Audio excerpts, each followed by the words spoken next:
16 मेला कॉकरोच जनता पार्टीची स्थापना झाल्यापासून कॉकरोच जनता पार्टीने अक्षरशः संपूर्ण भारतामध्ये रान उठवून दिलेलं होतं.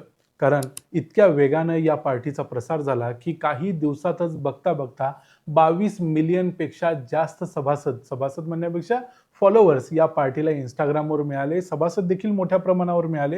या सगळ्या गोष्टींच्यामुळे एक टीका मात्र या पक्षावर होत होती की हे फक्त ऑनलाईन आंदोलन आहे आणि हे जेनजींचा पक्ष असल्यामुळे हे सगळं ऑनलाईन होणार आणि ऑनलाईन विरून जाणार. पण आता या पार्टीने देखील ठरवलंय की आपण जमिनीवर उतरायचं आणि जमिनीवर जाऊन आपले हक्क मागायचे. आणि त्याप्रमाणे त्यांनी काल एक पत्रकार परिषद घेतली. या पत्रकार परिषदेमध्ये 3 नवीन चेहरे कॉकरोच जनता पार्टीचे समोर आले. या चेहऱ्याच्या निमित्तानं समोर आलं की कॉकरोच जनता पार्टीची नेमकी भूमिका काय असणार आहे. कॉकरोच जनता पार्टीचे हे जे लोक आहेत ते कोणत्या आयडिओलॉजीचे, कोणत्या विचारधारेचे आहेत, त्यांना नेमकं काय करायचं आहे, हा देश कुणीकडे न्यायचा आहे, हे सगळंच फक्त या 3 लोकांच्याकडे बघून लक्षात आलं.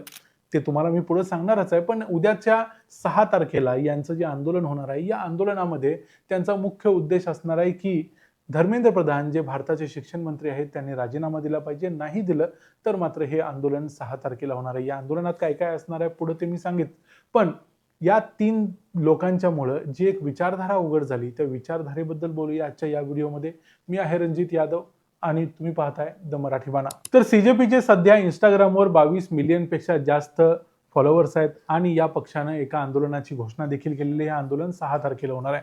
कालच्या या पत्रकार परिषदेमध्ये सीजेपीनं जाहीर केलं की कशा पद्धतीने हे आंदोलन केलं जाईल. त्यांनी सांगितलं की 6 तारखेला सकाळी 8 वाजता अभिजित दिपके जे या पक्षाचे संस्थापक आहेत, जे सध्या अमेरिकेत असतात, बोस्टन युनिव्हर्सिटीमध्ये शिकतात, ते भारतात येतील. दिल्ली एअरपोर्टवरती ते उतरतील. तिथून ते डायरेक्ट म्हणजे त्यांनी कार्यकर्त्यांना आवाहन केले की तुम्ही दिल्ली एअरपोर्टवरतीच या. तिथून ते डायरेक्ट जातील पार्लिमेंट स्ट्रीट पोलीस स्टेशनमध्ये. तिथं जाऊन ते परमिशन मागतील की जंतर मंतरवर आम्हाला आंदोलन करायची परमिशन मिळावी आणि जंतर मंतरवर तिथून पुढे हा सगळा जमाव जाईल आणि तिथं हे आंदोलन केलं जाईल. या आंदोलनामध्ये मी मगाशी म्हटल्याप्रमाणे धर्मेंद्र प्रधान जे भारताचे शिक्षण मंत्री आहेत त्यांचा राजीनामा त्यांनी मागितलेला आहे.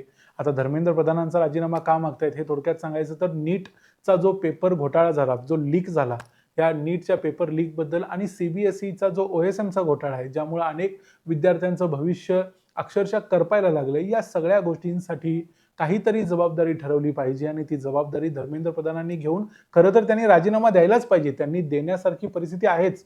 पण आता या कॉकरोच जनता पार्टीचा हा मेन अजेंडा आहे की धर्मेंद्र प्रधानांनी राजीनामा द्यायला पाहिजे. नेमकं काय होईल हे आता सध्या माहिती नाही. काही लोक म्हणतायत की डायरेक्ट त्यांना अटकच केली जाईल जेव्हा ते एअरपोर्टवरती उतरतील.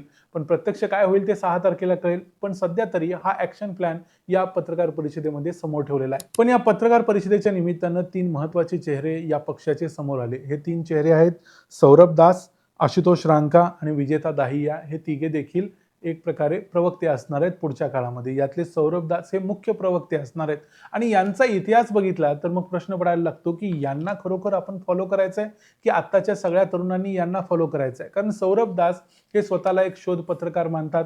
ते दिल्लीमध्येच राहतात आणि त्यांनी शोध पत्रकार म्हणून भारताच्या न्यायव्यवस्थेबद्दल अनेक लेख लिहिलेले आहेत. या अगोदर हे त्यांचं काम आहे. पण मागच्या काही दिवसापूर्वी त्यांनी उमर खालिद यांच्याबरोबर एक फोटो शेअर केलेला होता आणि त्यांनी उमर खालिद यांना खूप शूर असलेला व्यक्ती, भारताच्या न्यायव्यवस्थेनं ज्या माणसावरती अन्याय केलाय असा व्यक्ती वगैरे वगैरे काही गोष्टी त्यांच्याबद्दल बोललेल्या होत्या. याबरोबर ते असंही म्हणाले होते की उमर खालिद यांच्याबद्दल मला खूप आदर आहे. आता प्रश्न असा आहे की उमर खालिद हा दिल्लीच्या ज्या दंगली झाल्या त्या दंगलींचा एक मुख्य आरोपी आहे. उमर खालिदवरती UAPA म्हणजे भारतात जो दहशतवाद्यांच्यावरती लावला जातो अशा प्रकारचा गुन्हा लावलेला आहे. आणि उमर खालिद यांनी काश्मीर संबंधातली जी वक्तव्य केलेली आहेत त्यामध्ये त्यांनी नेहमीच असं सांगितलंय की भारतानं काश्मीर जबरदस्ती बळकावलेला आहे, तो देऊन टाकला पाहिजे. बुरहान वानी हा दहशतवादी मेल्यानंतर त्याचंही त्यांनी समर्थन केलं होतं. या सगळ्या गोष्टींना समर्थन करणाऱ्या लोकांचे हे सौरभ दास वगैरे फॅन आहेत. त्यामुळे हे कॉकरोच नेमकं कोणत्या दिशेला वळतायत, या कॉकरोचची पावलं कुणीकडे चाललीत हे लगेचच सौरभ दास या एका माणसाकडे बघितल्यानंतर कळलं. उरलेली 2 माणसं त्या मानानं ठीकठाक आहेत. सौरभ दास हा यातला सर्वात मोठा प्रॉब्लेम दिसतो. उरलेल्या 2 माणसांच्यापैकी एक आहेत आशुतोष रांका. आशुतोष रांका हे जयपूर राजस्थानचे आहेत. ते IIT कानपूरमध्ये शिकलेले आहेत, बीटेक झालेले आहेत. त्यानंतर त्यांनी पब्लिक ॲडमिनिस्ट्रेशनमध्ये लंडन स्कूल ऑफ इकॉनॉमिक्समधून डिग्री घेतलेली आहे. हे सगळं झाल्यानंतर ते जास्त काही करत नाही. ते आम आदमी पक्षाचे कार्यकर्ते झाले. त्यांना अरविंद केजरीवाल यांच्याकडून खूप आशा होती पण मागच्या वर्षीच्या निवडणुकामध्ये दिल्लीमध्ये त्यांचा पराभव झाला, पण तरीही त्यांची आशा अजून कायम आहे, असं काही दिवसापूर्वी त्यांनी ट्विटरवरती लिहिलेलं होतं. त्यामुळे या सगळ्या गोष्टीतून एक गोष्टी स्पष्ट होते, की हे सगळे आपचे कार्यकर्ते आहेत. यामध्ये आणखी एक व्यक्ती आहे, तो म्हणजे विजेता दाहिया. विजेता दाहिया हा ध्रुव राठीचा कंटेंट रायटर म्हणून अनेक वर्षांपासून आपल्याला माहिती आहे. ध्रुव राठीचा प्रत्येक व्हिडिओ संपल्यानंतर जी नावं पडतात, त्यामध्ये विजेता दाहियाचं नाव असतं. विजेता दाहिया फक्त कंटेंट रायटर नाही आहे, तर तो एक चांगला मूव्ही मेकर देखील आहे. त्यानं काही चित्रपट बनवलेले आहेत. हरियाणवी भाषेमध्ये दरारे आणि ओपरी पराई नावाचे 2 चित्रपट बनवले आहेत. काही पुस्तकं लिहिलेली आहेत. त्यामुळे विजेता दाहियाबद्दल म्हणायचं तर विजेता दाहिया एक चांगला व्यक्ती आहे आणि चांगला कंटेंट त्या माणसानं दिलेला आहे, हे मान्य करायला हवं. पण तो ध्रुव राठीचा आहे म्हणूनही त्याला काही वाईट म्हणायचं कारण नाही, कारण ध्रुव राठी देखील एक चांगला बॅलन्स्ड कंटेंट देणारा व्यक्ती आहे. पण प्रॉब्लेम असा आहे, की परत एकदा विजेता दाहिया हा सुद्धा आम आदमी पक्षाचा कार्यकर्ता आहे. म्हणून या सीजेपीवरच एक आरोप केला जातोय, की हा सीजेपी म्हणजे आम आदमी पक्षाचं रिब्रँडिंग केलेला पुन्हा एक नवीन आम आदमी पक्षच आहे की काय? कारण या पक्षाचे जे काही आतापर्यंत नावं समोर आलेत, हे सगळे कुठल्या ना कुठल्या प्रकारे आम आदमी पक्षाशी निगडीत होते. अभिजित दिपके स्वतः आम आदमी पक्षाचा कार्यकर्ता होता. हा सौरभ दास, आशुतोष रांका, विजेता दाहिया आम आदमी पक्षाचे कार्यकर्ते होते. याच्या अगोदर जो अर्पित शर्मा समोर आला होता, तो अर्पित शर्मा देखील आम आदमी पक्षाचा कार्यकर्ता होता. त्याचे वडील तर आम आदमी पक्षाच्या तिकिटावर उत्तर प्रदेशमध्ये निवडणूक लढवलेले होते. या सगळ्यांच्या बरोबरच आणखी एक नाव या मोहिमेबरोबर सध्या जोडलं जातंय, ते म्हणजे सोनम वांगचुक.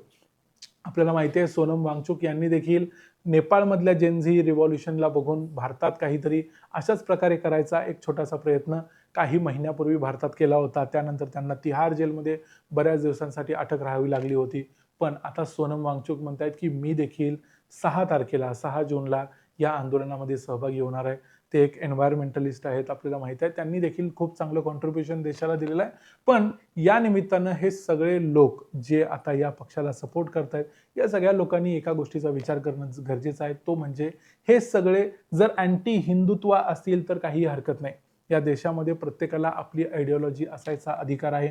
पण यातला कुठलाही व्यक्ती अँटी इंडिया असता कामा नये. या देशाच्या विरोधी कोणत्याही शक्तींना मदत होईल अशा प्रकारची भूमिका कुणाचीही असता कामा नये. हे या सर्वांनी पाहिलं पाहिजे आणि आपणही सर्वांनी जे त्यांचे फॉलोअर असाल तुमच्यापैकी कुणी, त्यांनी देखील या गोष्टी बघितल्या पाहिजेत, की आपण ज्यांना फॉलो करतोय ते नेमके कुणाला फॉलो करतायत. जर तुम्ही सौरभ दासला फॉलो करत असेल आणि सौरभ दास जर immense respect for Umar Khalid असं लिहित असेल, तर मात्र आपण चुकीच्या मार्गाला चाललोय. कारण हे कॉकरोच आपल्याला गटारात घेऊन जाणार आहेत. एवढं लक्षात ठेवायला हरकत नाही. या व्हिडिओमध्ये इथंच थांबूया. येणाऱ्या काळामध्ये 6 तारखेला काय घडामोडी घडतात त्या आपण बघूया. काही लोक सांगतायत, की 6 तारखेला अभिजित दिपकेला अटक केली जाईल. अटक करायचं खरं तर काही कारण नाहीये. पण तरी देखील नेमकं काय होतं ते 6 तारखेला समजेल. या संपूर्ण घडामोडींच्या बद्दल कॉकरोच जनता पार्टीबद्दल तुमचं काय मत आहे ते आम्हाला कमेंट्समध्ये जरूर सांगा. व्हिडिओ आवडला असेल तर व्हिडिओला लाईक करा, चॅनलला सबस्क्राईब करा. पुन्हा भेटू पुढच्या व्हिडिओमध्ये. तोपर्यंत पाहत राहा द मराठी बाणा. जय हिंद, जय महाराष्ट्र.